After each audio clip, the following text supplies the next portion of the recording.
Hi guys, I am here. I thought I'd read you guys a story today. A couple stories, but I'll just make one for each video. My aunt gave me some magazines, some country magazines, and they've got a lot of good stories in them, so I thought I would share some with you guys.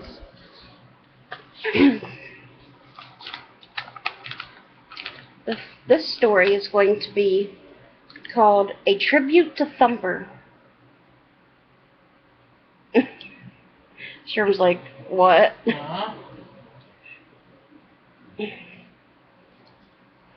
It's by Lein from Norwood, Young, America, Minnesota. Alright.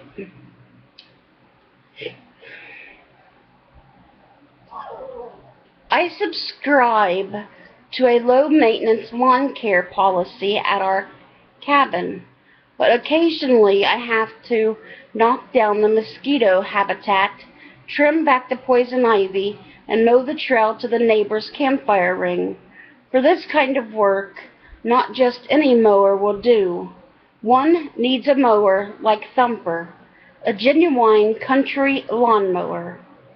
True country lawnmowers are rarely less than a decade old. More often they're of legal age. Some may even qualify for AARP membership.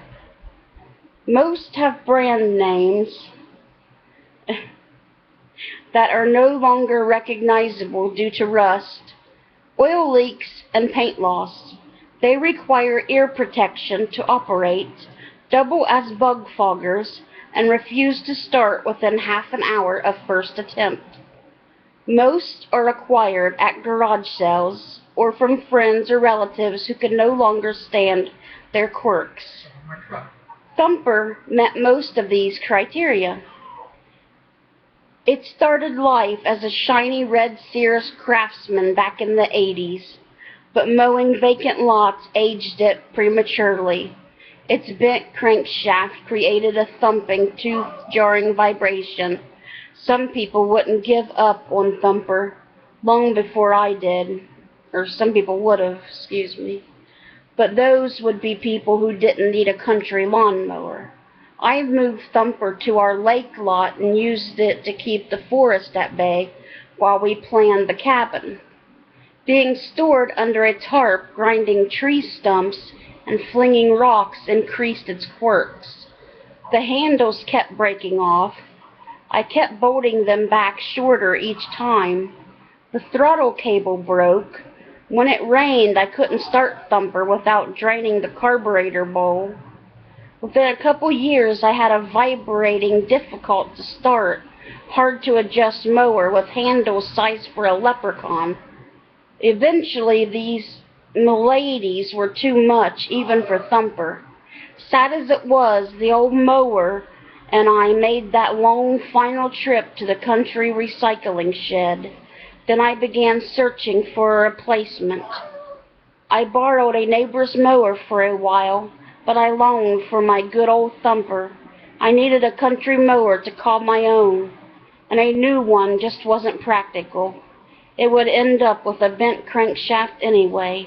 When my father-in-law put a $10 price tag on his aging, hard-to-start lawn boy at a garage sale, I snapped it up.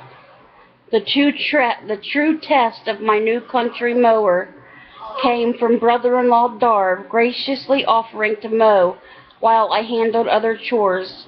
I probably could have mentioned the mower's quirks, the short starter rope, the sensitive safety shutoffs, switch, and fuel primer bob, but that wouldn't have put much fun in it. I disappeared around the corner of the cabin to watch in relative secrecy. 5 minutes later, Darv was still pulling the too short rope while inventing imaginative new words. Somewhere up in the great lawnmower junkyard in the sky, I'm sure Thumper was smiling.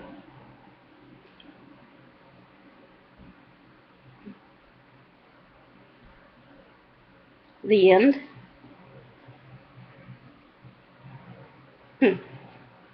Sure didn't even laugh.